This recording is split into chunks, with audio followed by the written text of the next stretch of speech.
Ma'am, we can start the class, ma'am.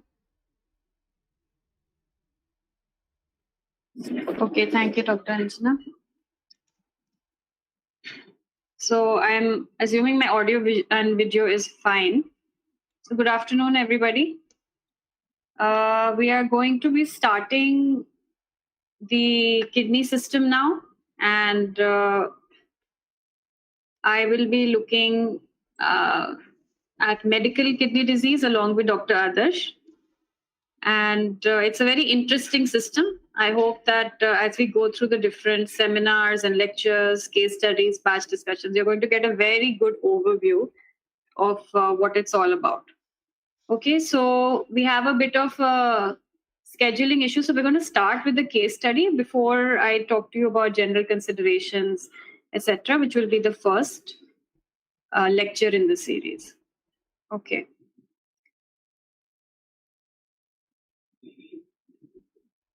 Just give me a second. Right. Can you see my arrow, Anjana? Yes, ma'am. Okay.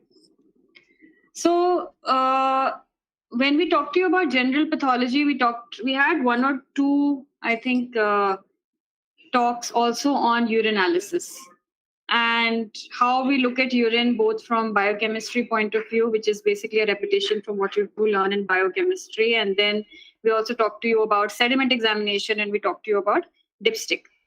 Okay, so we're going to kind of keep all that background information in mind. And now we're going to pick up specific pathologies, which we do pick up on urinalysis. And let's talk about that a little bit.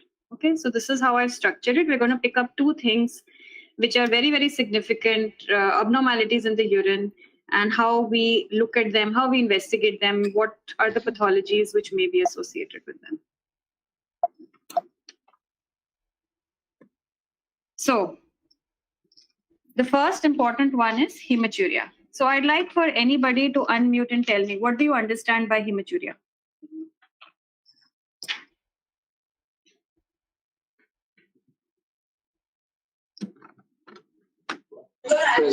Presence of blood in urine. Right, thank you. So that's Shubhra. Yes, you're absolutely right. Presence of blood in urine. Okay. So we shouldn't normally have significant numbers of red blood cells in urine. So why does it happen? So sources of hematuria, when you think about it, how blood can come into the urine, that source could either be upper urinary tract, where we're talking about kidney sources, right? Or it could be as you go down the whole tract. So you could have ureters, you could have urinary bladder from the prostate as well as the urethra. So when we're saying hematuria, we will say, yes, I've seen blood in the urine, but we're also very, very interested in understanding where that blood has come from. That's what is going to direct investigation and treatment for the patient. So in the kidney, we need to understand that a large amount of hematuria could be because of glomerular pathology. Okay. So to the right here, you can see that there's a little pictorial of a glomerulus there. And you see that blood is entering through the afferent arteriole, going through the loops. You have filtration happening here, and the plasma ultrafiltrate is basically the urine. But red blood cells are not supposed to go across this barrier. So whatever blood flow is coming in through the afferent arteriole is supposed to leave through the efferent arteriole, and you get the ultrafiltrate urine, which is not supposed to have significant red blood cells. So when you have glomerular disease, you can imagine that is definitely going to be a source of hematuria, and you will go through these various entities in significant detail as we go through the seminar. So if you think about it, mota glomerular. Now, within the kidney, you could also have structures outside the glomeruli, and those extraglomerular structures could also be a source of hematuria. Okay, these could be renal tumors, it could be inherited conditions like a polycystic kidney disease, you could have papillary necrosis, you could have a stone lying here in the pelvis, or you could have some form of trauma. So this could also result in hematuria. But I want to bring your attention to the fact that this glomerular hematuria is very different from the rest of it, and we'll talk about that as well. Now you come down to the ureter. So after the glomeruli, the source of hematuria can be very common if you think about it.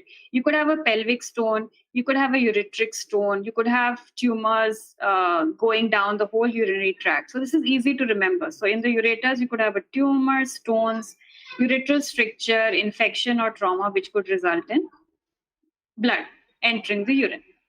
Let's go down. Let's go to the urinary bladder. That could be a source. Again, benign or malignant tumors, stones. You could have a cystitis, which can also bring in some blood into the urine, chronic irritation or trauma. Come to the prostate. Again, trauma, prostatic cancer, and very rarely even a BPH. You come to the urethra, you have infection, you could have trauma. Okay.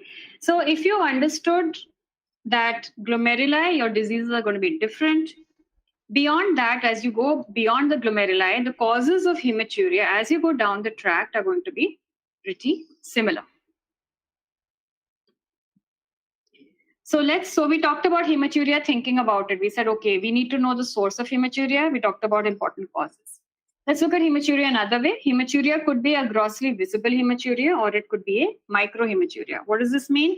Grossly visible hematuria, you can see to the left, the urine will appear reddish, right? If I look at it under the microscope, I'll get full field red blood cells. This is grossly visible hematuria. On the other hand, you could have microhematuria or microscopic hematuria where the urine will not look red on visual inspection, right? So you would actually need to get in the sediment, look at it under the microscope to identify red blood cells. So how are we detecting hematuria? This was covered when we talked about urinalysis in detail. We're going to kind of put hematuria together and go through the different investigations that you can do. So like I showed you, the first and foremost will be visual inspection of urine. Okay.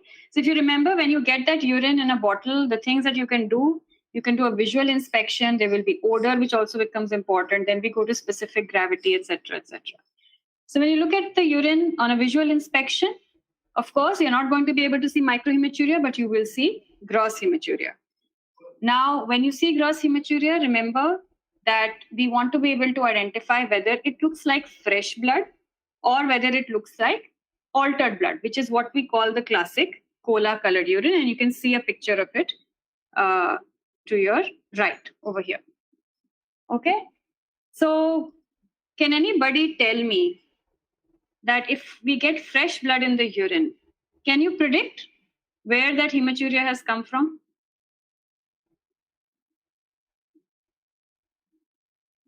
Let's see. Anjana, you can call out on any participant. Surabhi or Swati Vijay.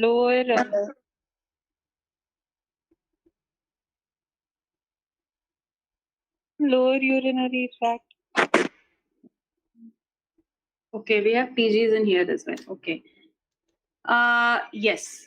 Okay. So the closer you are to the urethra, the more appearance of fresh blood is the appearance of the hematuria. On the other hand, if the blood is coming from the upper urinary tract, especially if it is glomerular origin hematuria, it will appear like altered blood. Okay, so absolutely right. Now, if I want, yes. Can you explain the reason? So what is the reason? Surbhi, you want to explain?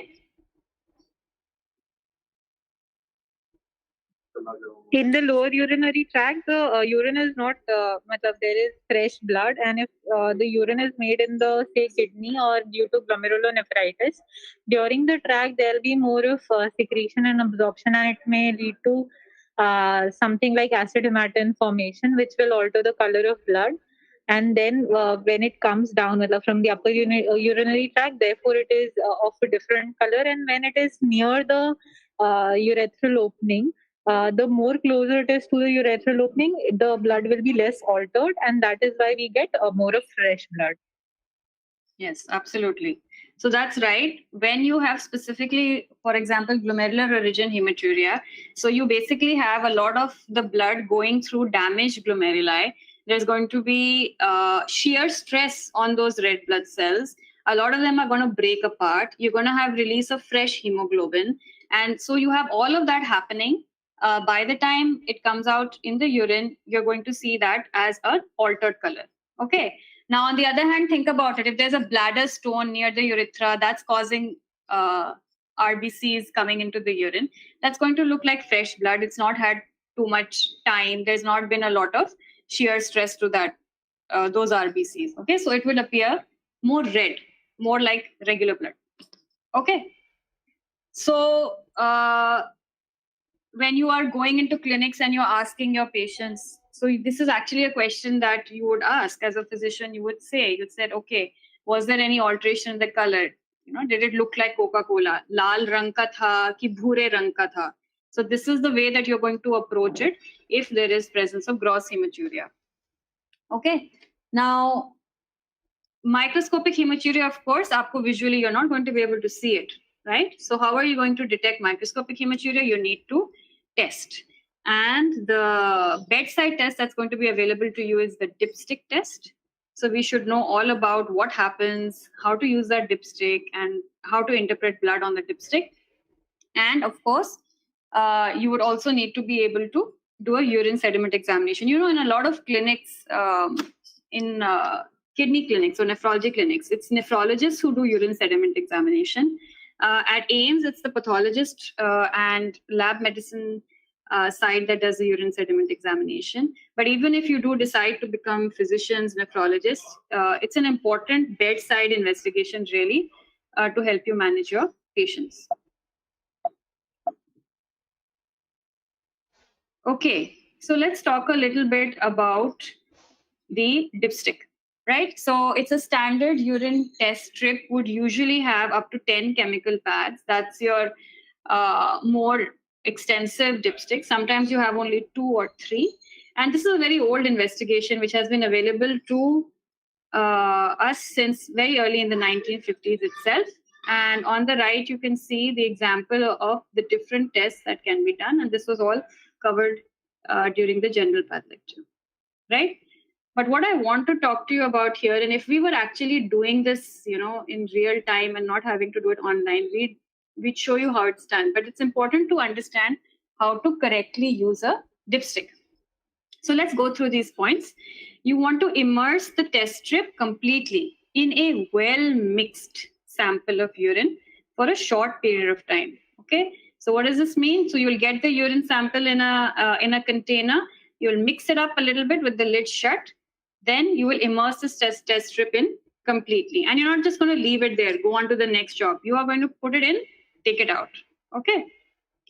Extract it from the container. Support the edge of the strip over the mouth of the container to remove excess urine. So just leave it on top of the container for a little bit, get rid of that excess urine. That's also very important. You want to also keep a filter paper around, and you want to just put it, you know, like tap the edge of the dipstick on that filter paper to absorb any runoff.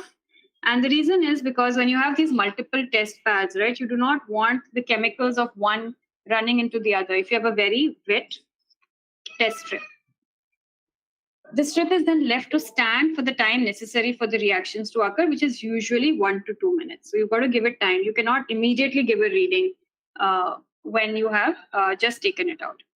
And then you would compare the color that you're getting against the chromatic scale provided by the manufacturer, right?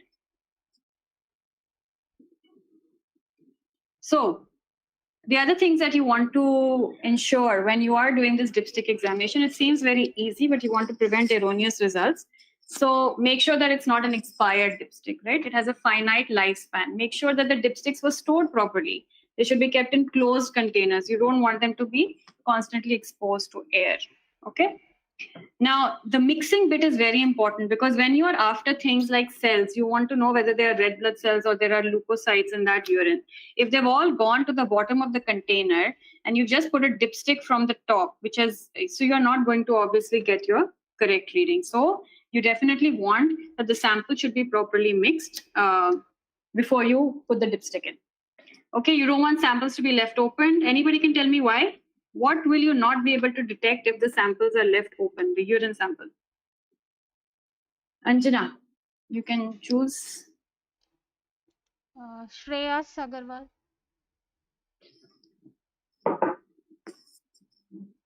Shreyas Agarwal.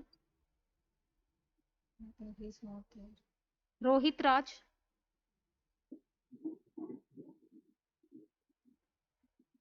Ma'am, don't know. I don't know what will cause it. Can you think of something you were doing in Ketone. biochemistry? Ma'am, bile pigments. No, but I heard the right answer. किसी ने बोला है? Ketone bodies. Yes. So which ketone? Which one of them? Which one is Beta volatile? hydroxy beta. Acetone is volatile. Acetone. Okay.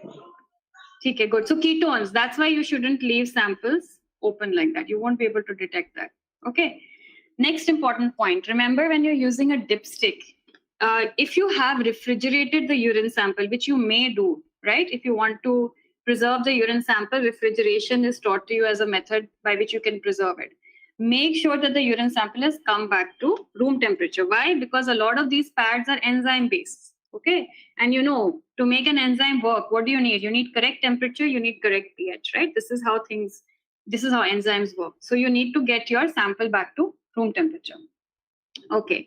And then what I'd already mentioned, you don't want to leave this strip having a lot of excess of urine. So that's why you're tapping it on the side and you're keeping it on the filter paper to absorb any of that extra urine, because otherwise your reagents are just going to leak from one pad to the other and you're not going to be able to give a proper interpretation. Okay. So now you've done a proper dipstick examination. You can either do a manual read, just put it against the box and do a read. But there are also these automated test strip readers, and in high throughput labs, this is going to be seen. I think we also have it in lab medicine for high throughput dipstick readings. Okay. So what is the principle by which this pad, which is used to detect blood, actually works? Okay. First, I want to point out here that what it is detecting is what we call blood, right? But what it is actually detecting is hemoglobin. Okay. So remember that blood may be present in the urine either in the form of intact red blood cells, which is what we call hematuria, or it may be a product of red blood cell destruction, which is hemoglobin or hemoglobinuria, right? So what this test pad basically detects is hemoglobin. And what is the reaction? This test pad contains hydrogen peroxide, H2O2, plus a chromogen. The chromogen is TMB, tetramethylbenzidine, right? So if there is hemoglobin there in that urine, it has peroxidase activity. You're going to be able to release this one oxygen from the H2O2, and the chromogen will then get oxidized. So you get a colored product, and you have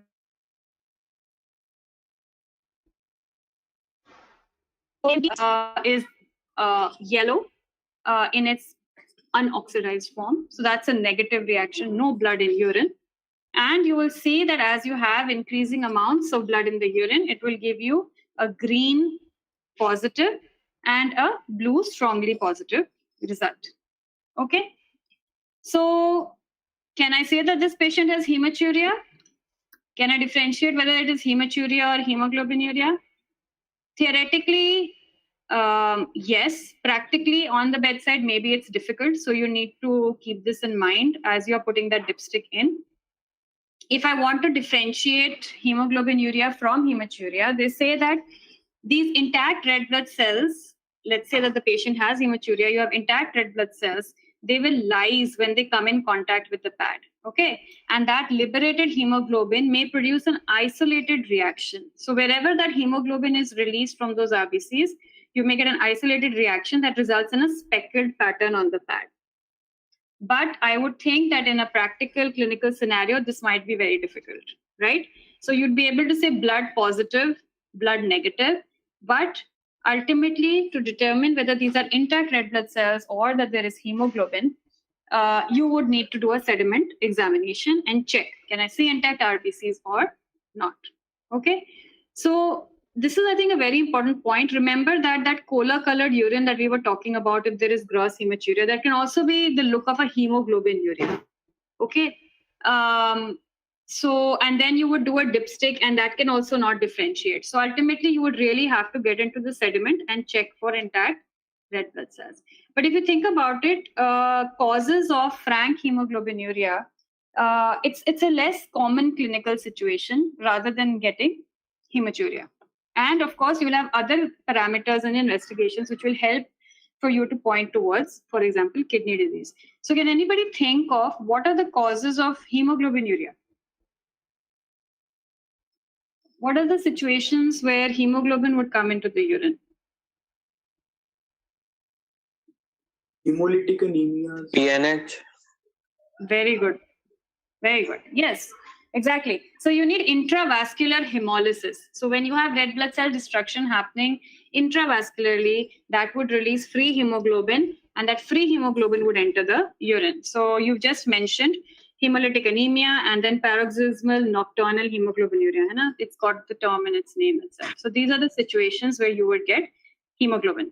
Okay. So for you, practical purpose, you would do a dipstick. आप नहीं differentiate कर पाओगे between hematuria and hemoglobinuria. So you need your sediment examination. Okay. What are the other things that you need to know? With every investigation, you need to know there could be false positives and false negatives, right? So let's talk about the false positives first. Now, this strip is very, very sensitive. So even 1 to 4 red blood cells per HPF, which is high power field, is its sensitivity. Okay, so now you need to know, can you get a few RBCs in normal urine? Yes, you can. Normal urine may contain up to 3 red blood cells per high power field.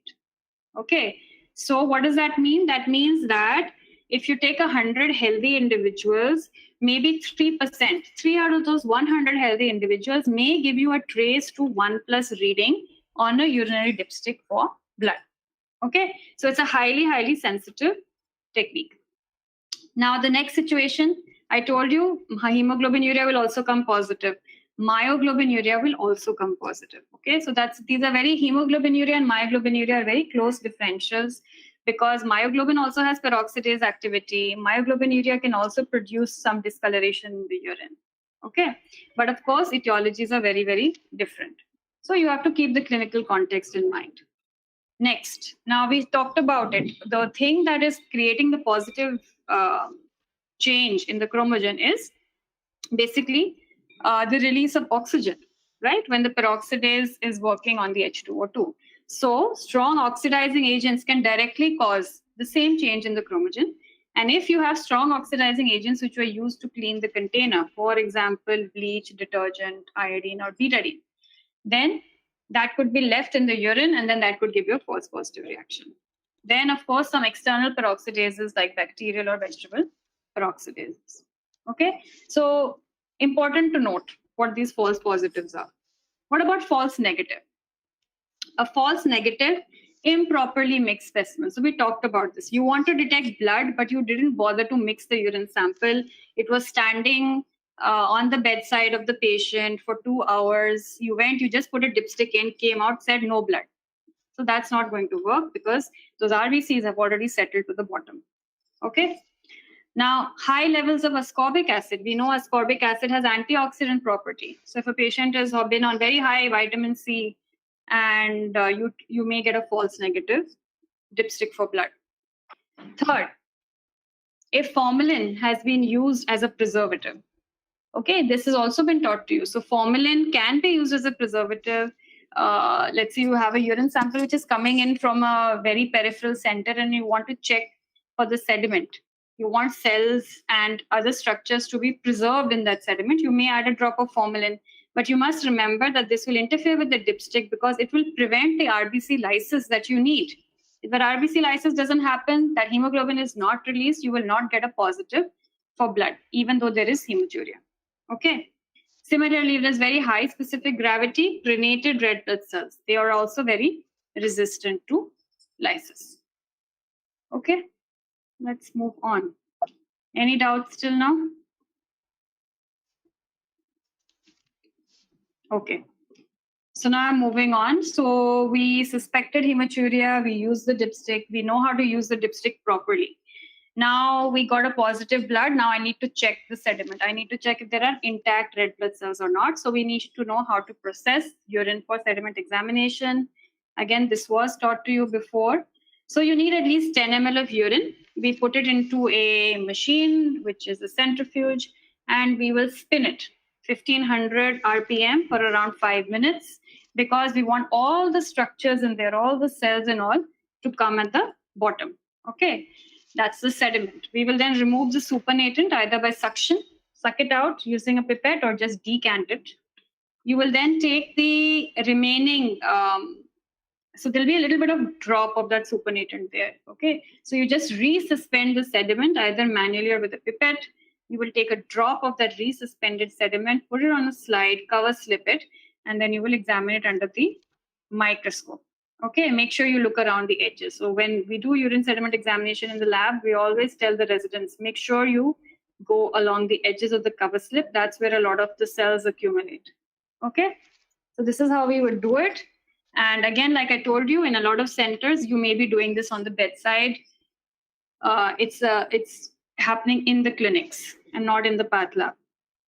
Okay, so that's your urine. Put it into centrifuge machine. It's 1500 RPM for 5 minutes.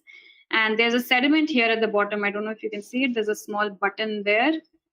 And then it's been decanted already, the supernatant. You've only got a drop of the supernatant left. So it'll be agitated a little bit with the pipette. And then here we are adding a stain to it, put it on the slide, and observe it under the microscope. So we can look at that sediment in an unstained fashion. So you don't even need a stain to identify most of the structures in the sediment.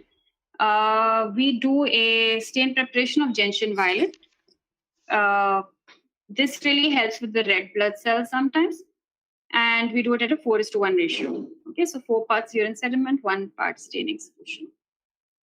And what do we look at in the sediment? There are the three C's. You want to check for cells, casts, and crystals. So as we go through the different talks in the kidney system, we'll be showing you repeatedly a lot of these structures. Okay. So what are the things you need to remember? Just like we had things to remember when it came to dipstick examination. You need to remember that these things that you're looking for, the cells and the cast, they begin to disintegrate in 1 to 3 hours at room temperature. So what does this mean? This means that from collection of urine in your container to observing the sediment, it's usually recommended to do it by 2 hours. Things will remain, there will be not a lot of loss of those cells and structures. You'll be able to examine it. So 2 hours is the approximate time that you should be looking at it. If you are not going to be able to examine the sediment within 2 hours, you may refrigerate it at 4 degrees for up to 48 hours. So up to 2 days, you can just put that urine in the fridge, not in the freezer. You want to put it in the fridge, and then you can process it for sediment up to 2 days. Okay. And then you can also add different preservatives. So we talked about formalin. You can add formalin, thymol, alcohol. Okay, formalin is a good idea. It's easy to find. Also, relatively put a drop of formalin in. Okay. Remember that when you're doing a centrifugation, you're getting a 10 to 20-fold concentration of the cells and different structures. Then in terms of microscopy, so you have a variety of methods.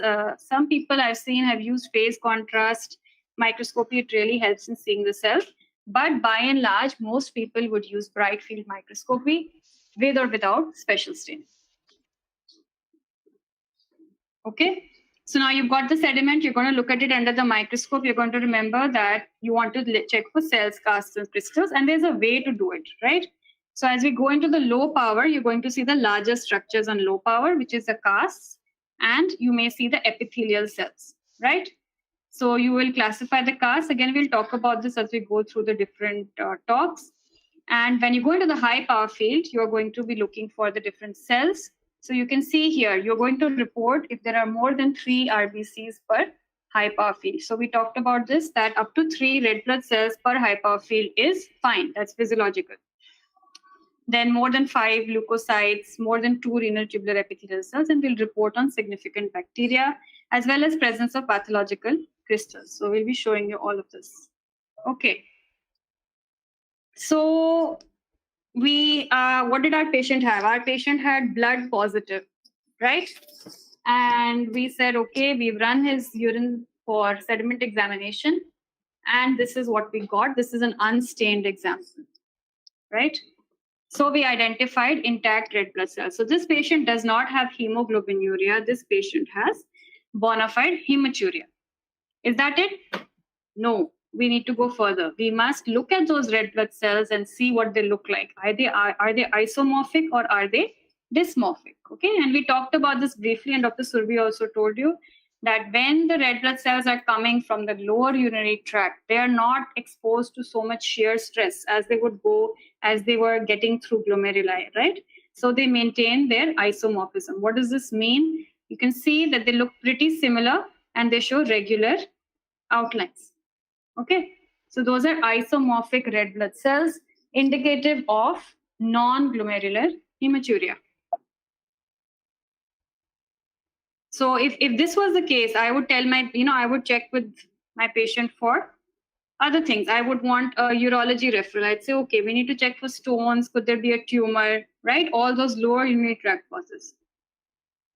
Now, on the other hand, if this same patient who is blood positive, we do a sediment and we see dysmorphism in significant numbers, which we consider as more than 20%, then I would start thinking of upper urinary tract or glomerular hematuria. So what do we mean by dysmorphism? It's exactly what it is. You're not going to see clearly round outlines of the red blood cells. The red blood cells don't look all the same. Some look okay, intact. Some of them have these bleps. So you can see the pictorial here, humped donut-like dysmorphic, right? They may even look like this little targetoid look. You can see that they may appear fragmented. So these are examples of dysmorphism. Okay, this is a stained sediment, and you can see this donut look, presence of bleps. These are known as G1 cells.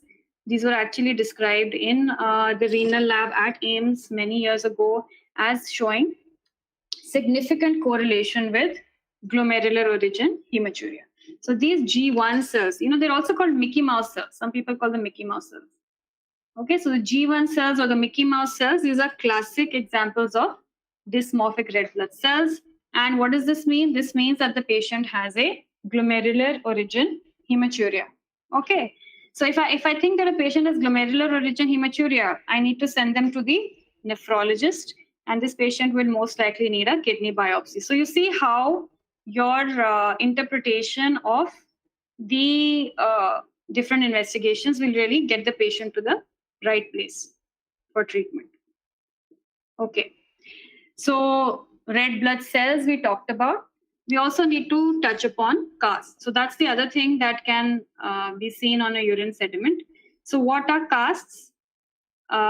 Basically, casts are the internal structure of the tubules. Whatever is stuck in those tubules will come out into the urine and will appear to us to be casts. Okay, so let's say that this patient has hematuria of glomerular origin. These RBCs are getting through the glomeruli, very dysmorphic, bad-looking RBCs, and they're going to go into the tubule and they're going to get stuck. What will they get stuck in? Anybody knows?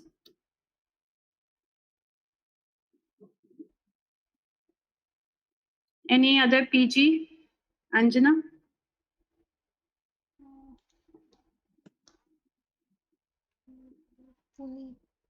Puneet. Yes. Abhishek Rajput.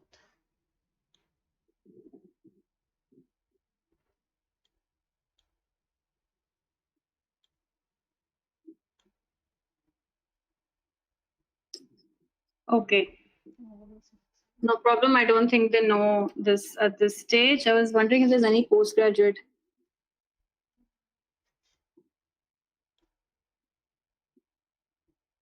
Okay, so the red blood cells or whatever is coming out from those glomeruli will go and get stuck in Tam-Horsfall protein, or what we call uromodulin, right? Because that is the protein which is secreted by the tubules. Okay, So it really becomes like a cast, and whatever is there is going to come out into the urine. So that becomes like a snapshot of what is happening in the tubules. So if this patient has glomerular origin hematuria, and those RBCs are coming out from the glomeruli, they're going to get stuck and form casts.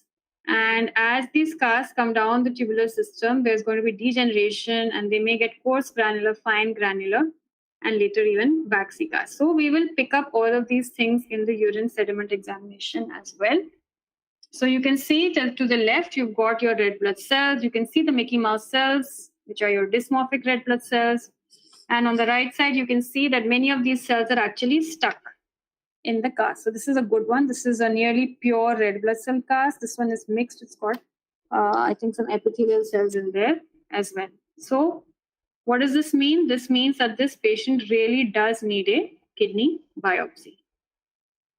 So from here on, I want to introduce the concept of active sediment. You're going to hear a lot about active sediments from Dr. Adarsh as he talks to you about nephritic syndrome and as we go through the different lectures.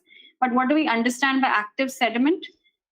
If a sediment has significant number of red blood cells, which are also dysmorphic, which is going to be accompanied by WBCs, presence of RBC casts, along with some WBC casts and granular casts. So this is a very active sediment. It's got a lot of cells and casts in it. These patients will usually also have some proteinuria, which is again a hallmark for kidney disease. And what active sediment correlates with is a proliferative glomerulonephritis, and is definitely an indication for a kidney biopsy. Okay, so I have one thing which I just pulled out of some kidney biopsy images from a patient of proliferative glomerulonephritis, and I was looking at it, and you can actually see the different things. So this is an example of what a proliferative glomerulonephritis looks like. Again, you're going to see this later. But what I want you to see here is, if you look at the tubules, can you see these? Okay, so these are red blood cells. These are red blood cells in the tubules. So that's evidence of hematuria. Now you know that these red blood cells have to be coming from the glomeruli. They're right up there in the kidney. They're forming casts. They're kind of sludging together. There would be some tam-Horsfall protein there. And you can see them degenerating into coarse and then fine granular casts as well. Okay. So that is what you're going to be seeing in the... Yes. And that RBCs be in a peritubular capillary. These ones? These ones? So this is definitely... Yeah, so this is tubule. Why is this tubule? This is a very acutely damaged tubule. It's lost all its tubular epithelium. It's flattened. It's got a good basement membrane there. Even here, you can see a little bit of tubular epithelium, which is still present. So this I would consider as tubules, but very good. You know about peritubular capillaries. Peritubular capillary might be here. That's another peritubular capillary. And they're quite empty. Okay. So those are red blood cells in tubules. And what's going to happen is you're going to see the same thing in the urine. So now can you see why those red blood cells are getting dysmorphic? Look at this. It's absolutely... the glomerulus is full of cells. It's an injured glomerulus. There's no space also. As it goes through, the red blood cells are going to go through that filtration barrier, and there's definitely going to be a lot of shear stress. So that is what is causing all that dysmorphism. Okay. Okay. So that's what I wanted to talk to you about hematuria. So you're going to be hearing these terms repeatedly as we go through kidney. Any other doubts at this point? Then I'll go on.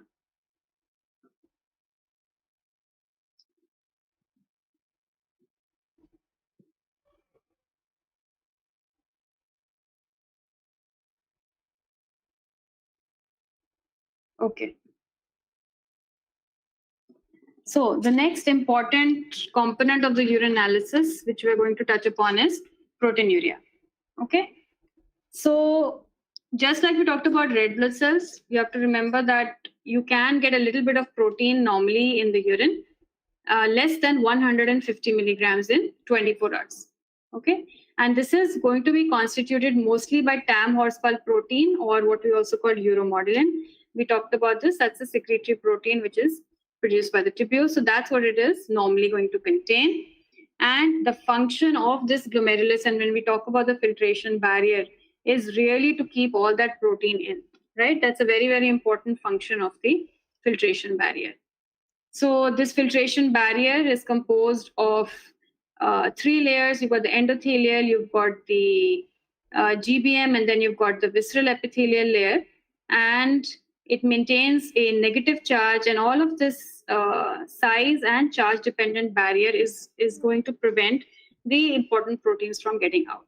Okay. So when you are going to get any glomerular disease, there are different types of them which you will go through, then that is going to result in proteinuria. You must remember that if there's any small amounts of proteins that go across the filtration barrier physiologically, the proximal convoluted tubules, which is a PCTs, they are also responsible for reabsorption, right? So you could get proteinuria due to glomerular disease. You could also get proteinuria, smaller amounts due to tubular disease, when the proximal convoluted tubules are not able to function properly. So can proteinuria be physiological? Yes, they are called benign proteinuria, and these are the different causes of benign proteinuria. So you could have dehydration, stress, very high fevers or heat injury, certain inflammatory processes, intense activity. So you may see it in athletes. And there's also orthostatic proteinuria. So some people will have proteinuria when they're standing, but when they lie down, there will be no proteinuria. Okay. So we need to know what is normal amounts of protein in the urine. We need to know that it can be physiological and what are the conditions, as well as differences between glomerular origin and tubular origin proteinuria. So again, we move on to the urinalysis part. How do we detect protein? First step, visual inspection. Can we detect proteinuria or can we suspect proteinuria visually? Yes, a lot of patients will come with a history of foamy or frothy urine. And by that point, that they usually have significant amounts of protein, very high levels of proteinuria. You then have biochemical methods, and this has been taught to you in biochemistry. You have the heat and acetic acid precipitation test and the sulfosalicylic acid. So can anybody tell me how you do the heat and acetic acid? It's very easy. You've done it in biochemistry. Does anybody remember?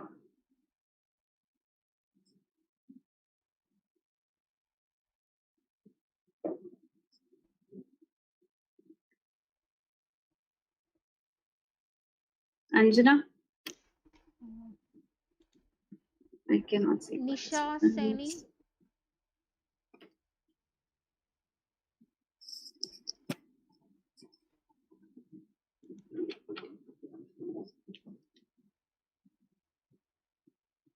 Megha Gupta.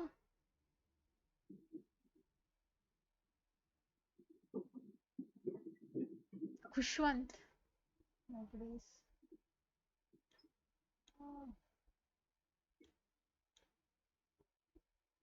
Okay, can we get one of the PGs in? Rajeshwari. Rajeshwari, do you remember? No, we take urine in a glass tube, then we will add acetic acid, and on heating, based on the white, the When you heat it, then Basing the protein the starts protein. precipitating, right? the top Will you part add- we have to heat the top. Yes. Yeah. So why do you heat the top?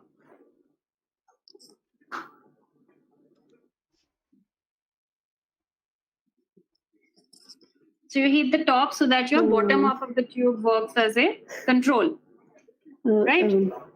You'll compare the In color. this, ma'am, in this, Control. first we had heat only with the urine, the test Yes. tube 3/4 filled, and then if we add acetic acid and if the turbidity disappears, that means there were phosphates, and if it Yes. does not, that means there were proteins. Yes, exactly. Right. So you don't add acetic acid from go. You start by just heating the top half.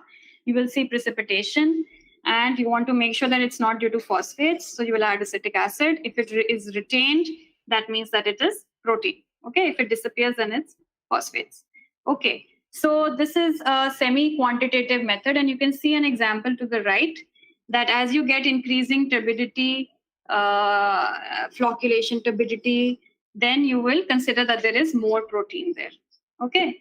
And the other method that you can do, you can try and precipitate the protein by just adding acid, and that is sulfosalicylic acid method. This is what we do in the lab. So you add 3% sulfosalicylic acid to equal volume of urine, and you will see a precipitate. And we would do the same thing. We'd give a negative to 4+, semi-quantitative grading. Okay. So in the clinic, when are you going to be using this method? It's usually if you are going to do a 24-hour urine protein estimation. So you can do a random check in urine for protein, which you will not be usually doing by these biochemical methods, although you do need to know their basic principles. In the clinic for a random urine, you will be doing the dipstick method, right? But when you do a 24-hour urine protein estimation, when you need it to get quantitated, you will start with acid precipitation, and then you will do a turbidometry. Okay. So let's talk about dipstick for protein estimation. Now, the principle of this color change is basically based on the principle of protein error of indicators. Okay. So what does this mean? Certain indicators can change color in the presence of protein, even though the pH of the medium remains constant. Why is that? That is because protein can accept hydrogen ions from the indicator. Okay. So this test is actually basically what we are detecting when we put the dipstick into urine is we're mainly detecting albumin, because albumin contains more amino groups to accept the hydrogen ions than other proteins. Okay. So what basically happens is that when there is presence of protein in the urine, it is going to be taking up hydrogen ions from the indicator, which is going to result in a local change in pH, and there's going to be a change in color. Okay. And what is the indicator here? It is tetrabromophenol blue. And this indicator is going to change from yellow, which indicates undetectable protein, and the positive reaction ranges from yellow, green to green to green blue. Okay. So what does the reagent pad contain? It contains this indicator, which is the TMB. It also contains a buffer that holds the pH of the pad at approximately 3.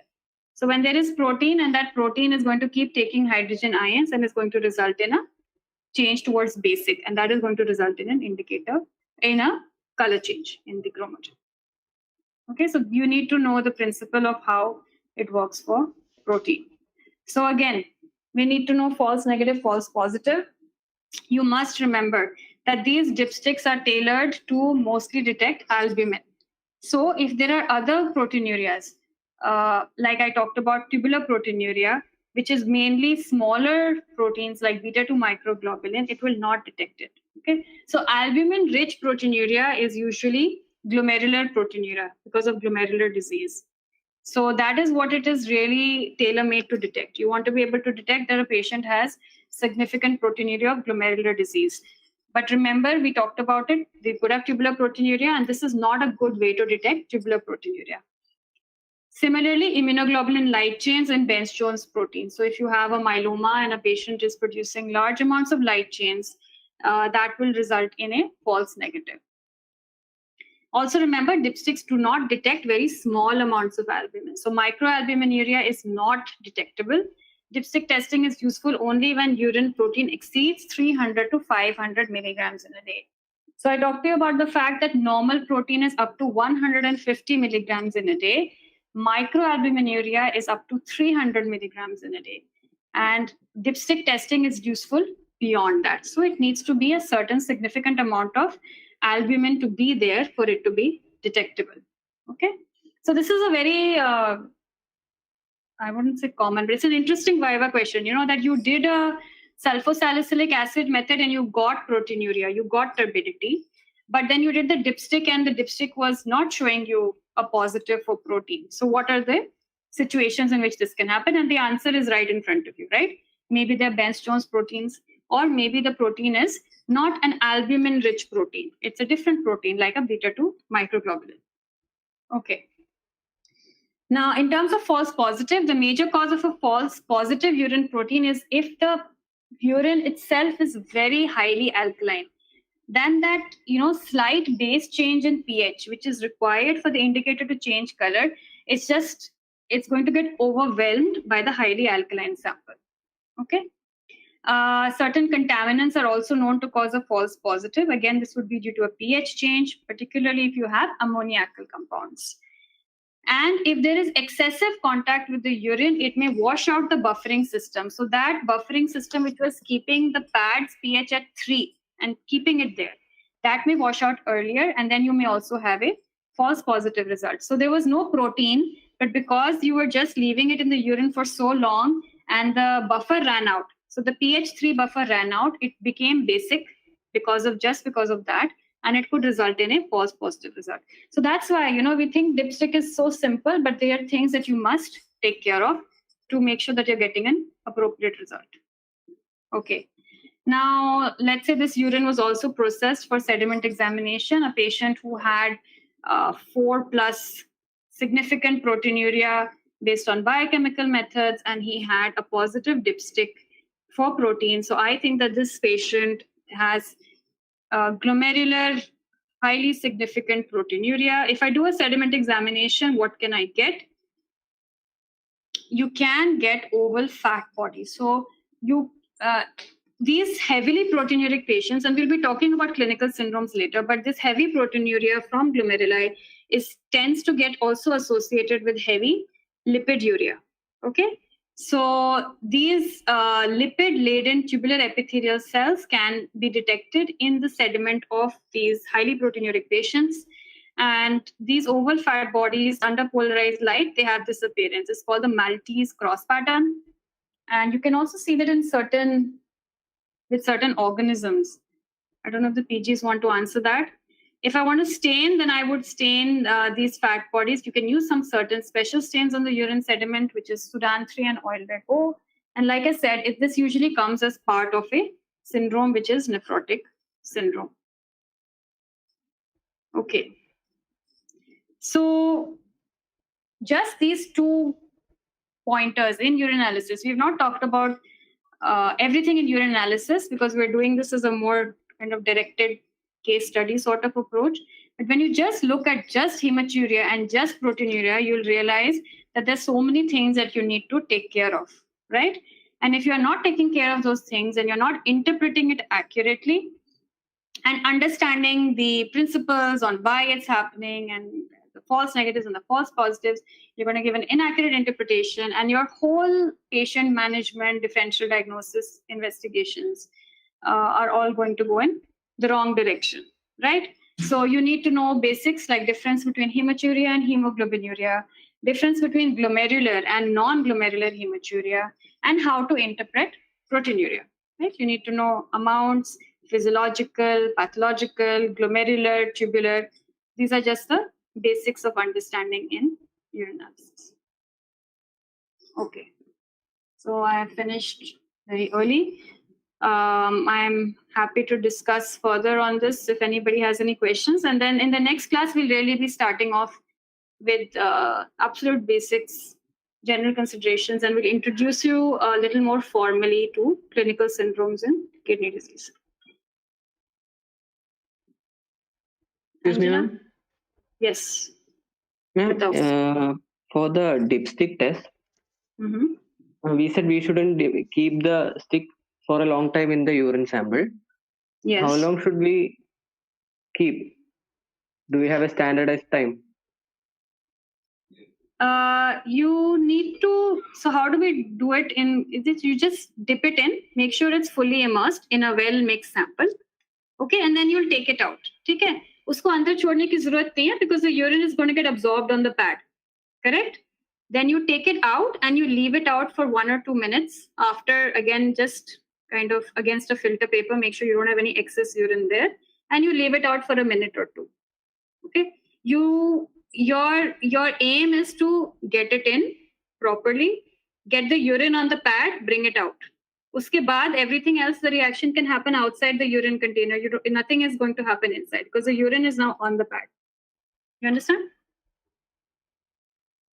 Yes, ma'am. Okay, then once it's out, you've got to give it some time because reactions take time. So it says for that the recommendation is between 1 and 2 minutes.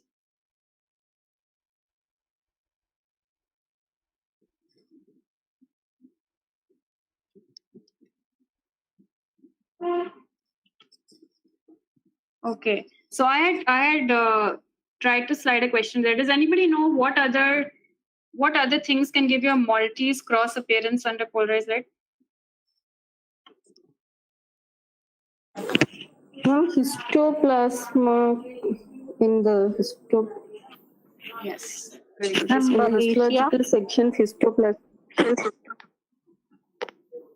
Babesia and But in porphyria. urine, Urine mein nahi hoga, you're right. Yes. ठीक है. Histoplasma is an important one in tissue. And even cryptococcus can show actually in CSF if you try it, दिख सकता है. Anyway, that's beyond Babesia Babesia, I have no idea. That's Surbi? and porphyria crystals. Porphyria crystals. Oh, yes, ma'am. And some crystals also in urine that can give Maltese cross, some calcium, some oxalate. I don't. I'm not sure. I don't think Maltese cross is described there. But I will also check. So oval fat bodies are your best bet. If you're getting a Maltese cross appearance under polarized light, then you must think that these are tubular epithelial cells with a lot of fat. Sometimes fat bodies can come separate also. You may not see the cell, just free fat. Okay. Ma'am, why do we do polarization in urine microscopy? I mean, so we don't do it routinely. We use just usual light microscopy to look at urines. Some centers, I think they do it, but इसी के लिए होता है. You want to check for Maltese cross. You want to check for crystals. Also, some crystals will polarize. Crystals in urine. Yeah. So it's mainly for crystals, and then the additional thing is lipid. Lipid will also polarize. Okay. So let's ask the undergrad some questions. Since they have no questions for us. How long do we have left, Anjana? Ma'am, the next class is at 4 o'clock only. So. Oh, that's too long. Okay. So let's just see if they've understood this. Can somebody tell me what is the difference between hematuria and hemoglobinuria? Just what is the basic difference? We spend 5 minutes, then I'll end the class. Anjana, you'll have to pick participants. Shubham. Bhavik Bansal.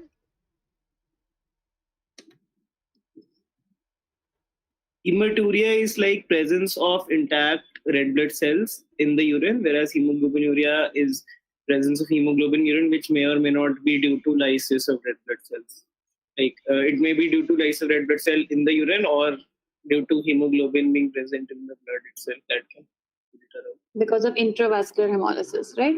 So clinically significant hemoglobinuria would come from intravascular hemolysis within the blood. Very good. Okay. And somebody else. So if I do a dipstick, can I differentiate hematuria and hemoglobinuria? Ishika Gupta. Yes. Can I? Yes, ma'am. Ma'am, could you repeat the question? Can we use a dipstick to differentiate hematuria and hemoglobinuria?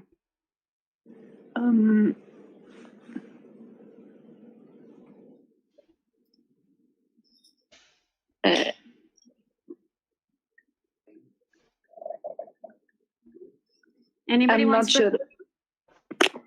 Ma'am, there will be speckled because it generally lyses when we check for RBC's presence. So it would sort of come up as same, and we'll have to do microscopy for that. Very good. Yes, that's the answer.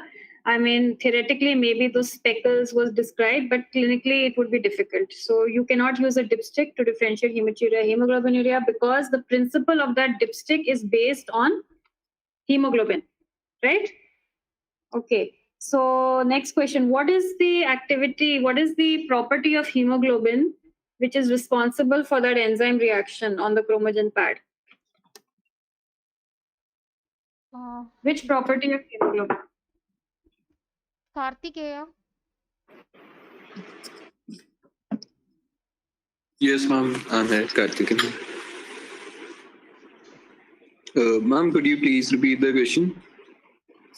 The question is, what property of hemoglobin is responsible for the enzyme reaction with the chromogen? Ma'am, we are using the oxidizing nature because peroxidase enzyme is present in the dipstick pad. So that is utilized for testing hemoglobin in urine. थोड़ा उल्टा हो गया. What is on the pad? Peroxidase. I think. Chromogen is present in the pads.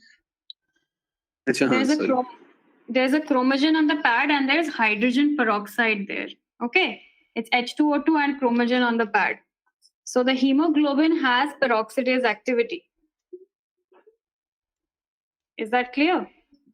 The hemoglobin itself has peroxidase activity. So it is able to lyse the H2O2, release oxygen, which will oxidize the chromogen. Okay, so I'm just going to go back to show you that again. I think there's some confusion.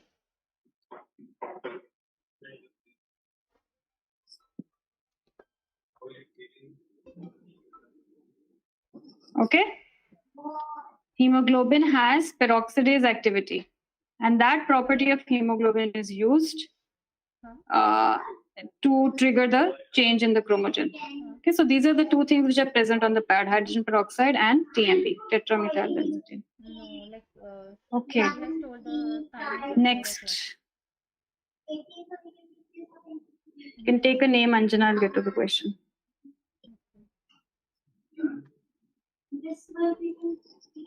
Am I audible?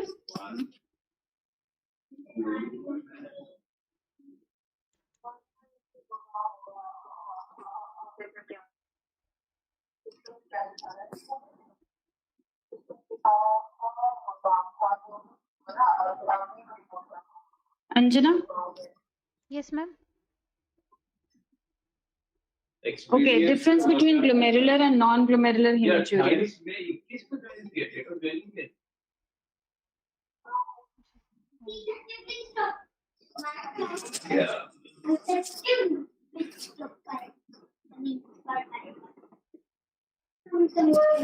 Anjana, can you call undergrad? Yes, ma'am. Hardik Gupta. We'll see G1 cells mostly in which are donor-shaped cells in glomerular hematuria. So that could be a specific for diagnosing glomerular hematuria. Okay, very good. Okay, so last question.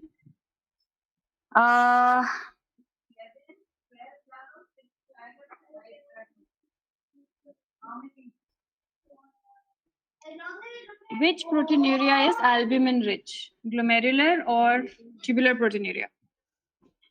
Albin Anthony. Glomerular. Okay, perfect. Okay, thank you. I think